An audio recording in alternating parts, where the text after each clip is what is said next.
Hi, I'm John, and this is a product spotlight. Today we're going to look at the Reefer from ScaleTrains. So let's head over to the workbench and take a look.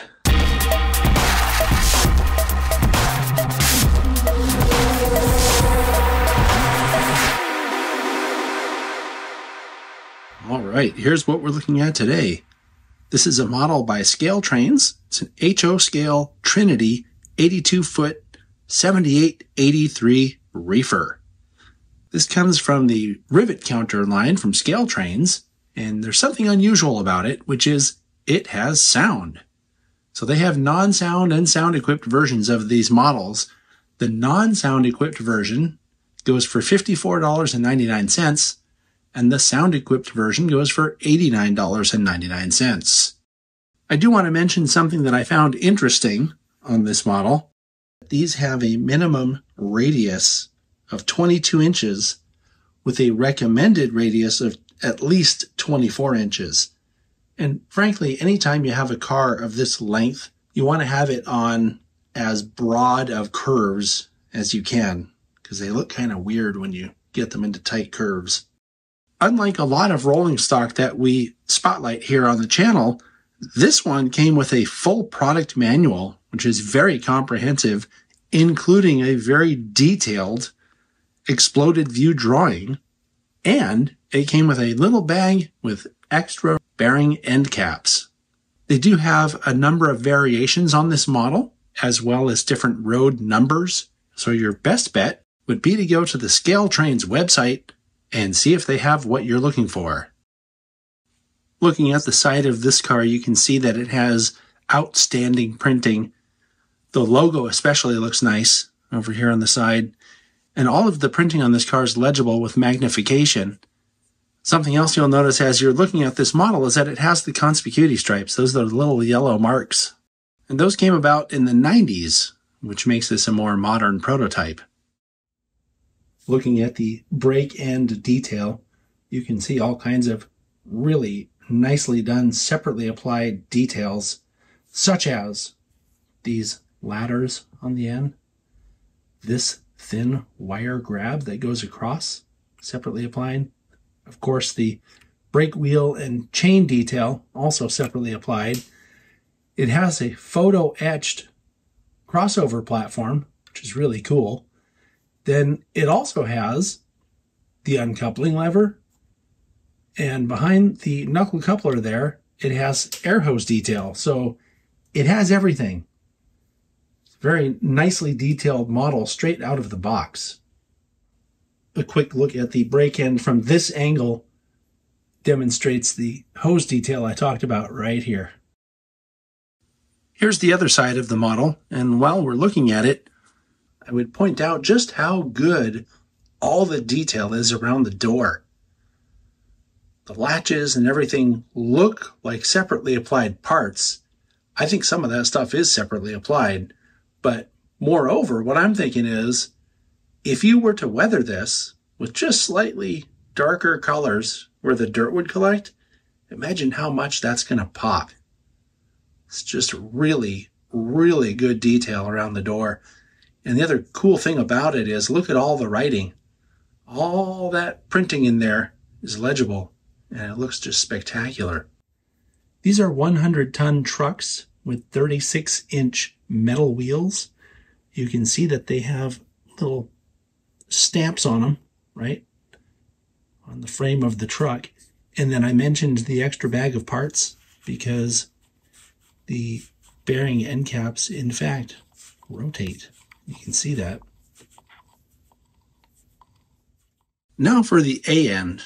And unlike most models where the A end is kind of boring, this one has more detail and more interesting things to look at, I think, than you can shake a stick at. I'm looking at the refrigeration unit, and this thing alone looks like an award-winning model to me. It actually has what looks like photo-etched grills right on either side. If you shine a light through there, you'd probably see it on the other side. But also, it has a photo-etched deck here on the end. I took a picture of this so that you can see how good and how see-through these parts are. They're pretty amazing. Add to that all the separately applied detail like these grabs, right? And again, this is showstopper material here. Pretty amazing. And here's a look from the other side. I have the camera focused on the refrigeration unit now, and then to get a good idea of what the end looks like down at the bottom, now we're focused on that.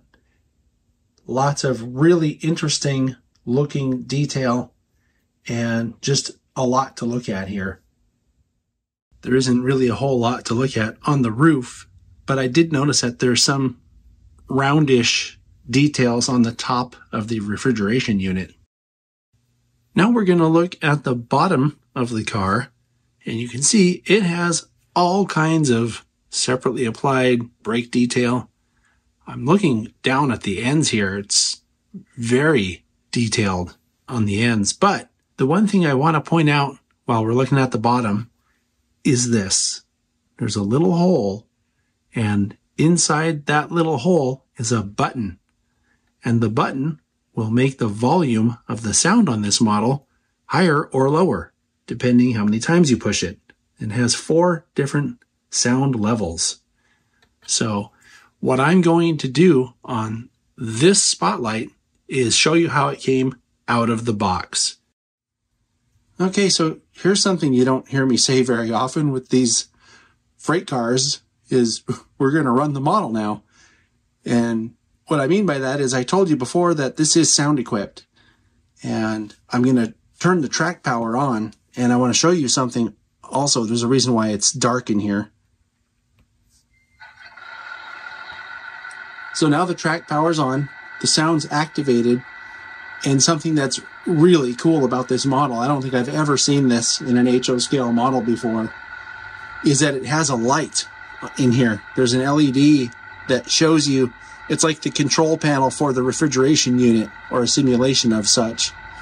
That's pretty cool. And also in the user documentation that came with the car, it says that there's a series of capacitors in this. So there's a capacitor circuit that when you take the track power away, which I just did, it still operates the sound. So that's pretty cool.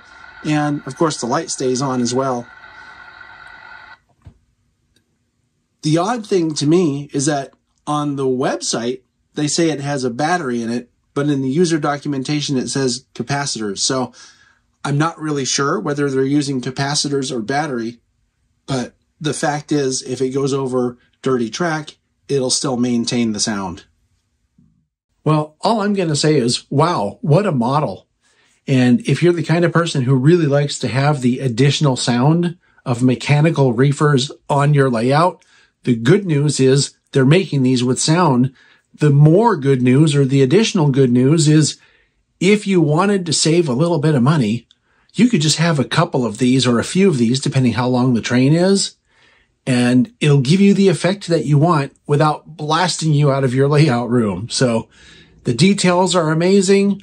The model is excellent, and really, ScaleTrains, another great model. Thanks so much, and I can't wait to see more.